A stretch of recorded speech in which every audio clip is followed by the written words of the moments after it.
I've been to Rome many times and I absolutely love it, but it's also a city full of traps tourists fall into all the time. You know, paying triple for coffee because they sat at the wrong spot, spending their entire afternoon in what they thought would be a 20-minute attraction, and falling for taxi scams they didn't see coming. Today I'm sharing some hard-learned insights that will save you time, money, and honestly, quite a bit of frustration when you visit the Eternal City.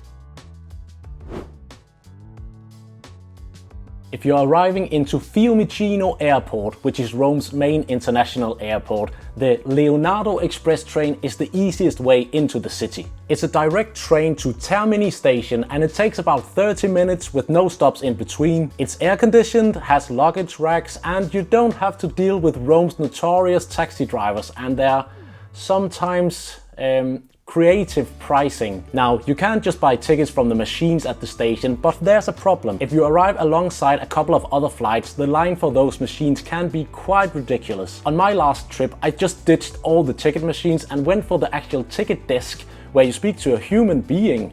Everybody else was standing in line for the ticket machine, so I just got my ticket in like 30 seconds and went on the next train. You could also use an app like Trainline or Omio if you don't want to get a paper ticket that you need to validate before boarding the train.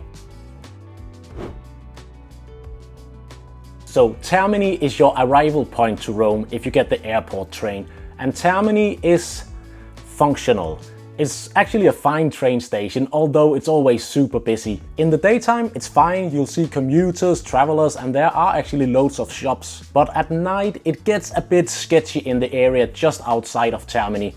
Not like dangerous in the movie sense, but the kind of place where you'll be happier if you're walking with a purpose. So I wouldn't recommend hanging around here in the evening, and definitely don't book your hotel around here.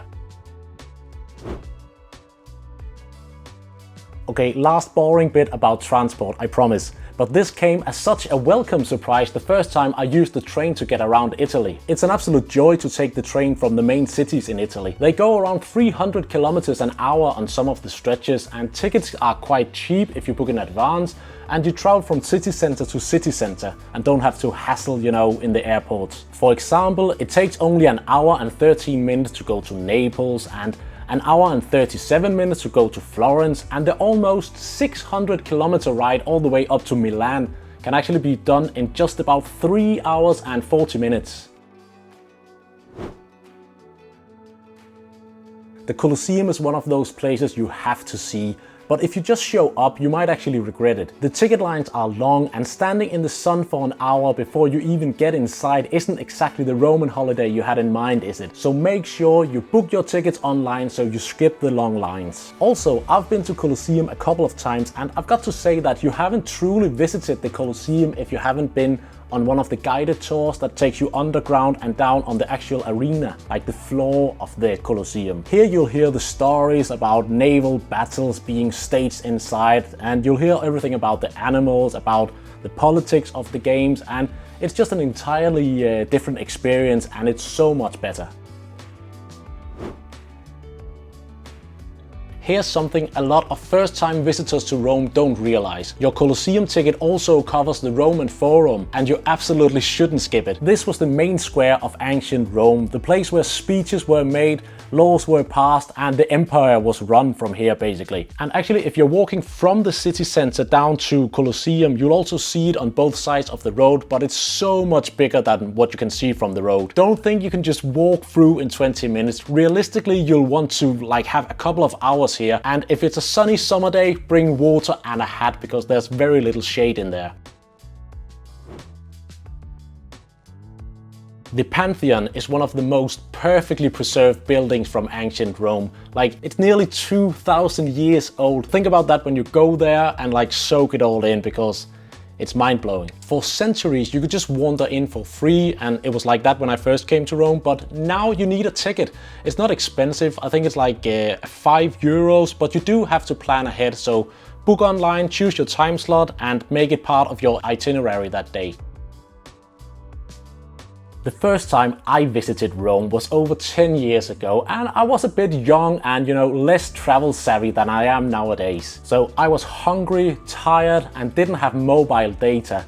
So I just walked into more or less the first restaurant I saw over in the historic center. It looked decent from the outside, but the food was so disappointing. The prices were on the higher end, and you know, it was a bit of a tourist trap. If I had just been able to check a few reviews or photos online, I would have walked right out. That's exactly the kind of situation Airalo could have saved me from. Airalo is an app that lets you download an eSIM directly to your phone. No physical SIM cards, no hunting for Wi-Fi, no airport kiosks. It works in over 200 countries and setup takes just a few minutes. You pick the country you're traveling to, like Italy, install the eSIM at home and activate it the moment you land. Honestly, having easy internet access when traveling is a big game changer, both here in Rome and everywhere else. Download the Airalo app today and use my code DESTINATION3 to get $3 off your first eSIM. You'll find the link and discount code in the description below, and here's a QR code on the screen. Stay connected, travel smarter, avoid tourist traps. Use my code DESTINATION3 and try Airalo today. The Vatican museums are massive. Everyone wants to see the Sistine Chapel, but to get there you have to walk through hall after hall of art, sculptures and artifacts. It's beautiful, but it's also a bit overwhelming, especially if you didn't think that this visit to the Vatican Museum would take several hours, because it does. Make sure you pre-book your tickets to skip the lines and be prepared to be in there for a good chunk of your day. If you're into art, you'll be in heaven, and if you're not, well, the Sistine Chapel is worth it for everybody, I promise. This is unfortunately a, European capital classic these years, and I know it's not a thing in the US where most of my viewers are from, so let me just explain this scam. Someone will walk up, smile, maybe even say welcome to Rome, and before you can say no, they're tying a bracelet around your wrist. And the second they put it on, they'll ask you to pay for it, and they can be very pushy. So my main advice is just ignore them full stop. There's no need to even say hello. These guys are not your friends. You might think you know what a pickpocket looks like, someone shady lurking in the corner, but in Rome they can be anyone, and they always work in teams, and they are skilled and they are fast. The most common hotspots is around the metro, in crowded buses, the area around Termini, basically any big tourist attraction. So if someone bumps into you or distracts you, then that's often where it happens. So this isn't about being paranoid, it's about being prepared and not having your trip to Rome ruined. It's easy to get caught up in the big sites, the Colosseum, the Trevi Fountain, the Vatican, but some of my favorite memories in Rome have come from turning down a random side street and just seeing where it leads. That's how you'll find that little family-run trattoria with only 6 tables, or the tiny piazza where old men are playing cards and drinking espressos. Rome definitely rewards curiosity. By the way, when you look at Rome on a map, it feels huge, but in reality, a lot of the main attractions are clustered close together. Ask a local about Trastevere and you might get an eye roll, because they'll tell you it's full of tourists now and it's not as good as before. And yes, it is popular, but there's a reason for that. So if you're coming to Rome for the first time, you simply need to head over to Trastevere early in the evening, get an Aperol Spritz and soak in the atmosphere. There are so many restaurants, cafes and bars over here, and it does get busy, but in my opinion that's kind of part of the charm. And you can always walk down some of the lesser crowded streets, and who knows, you might end up at a little hidden restaurant that is only catering to locals. Breakfast here in Rome, or in Italy in general, isn't a big sit-down affair. It's quick, sweet and simple. The classic combo is a cornetto, which is like a softer, maybe a bit sweeter croissant, and an espresso standing at the bar.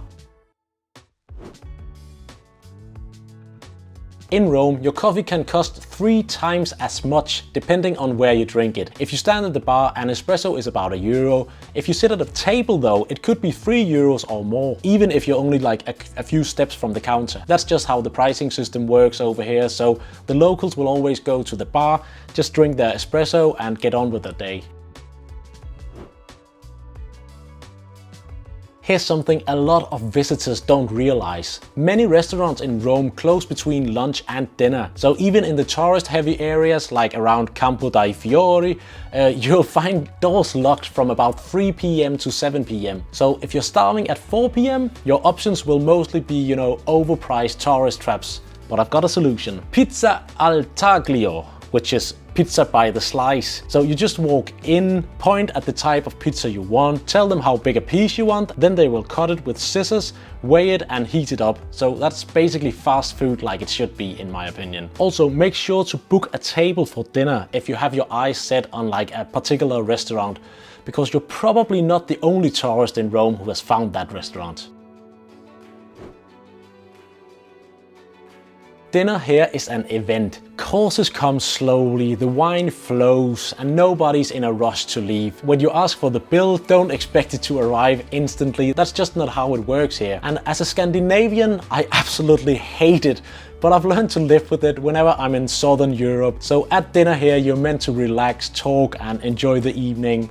So my advice, just lean into it because you can't fight it. Trust me, I've tried. Not all gelato is created equal.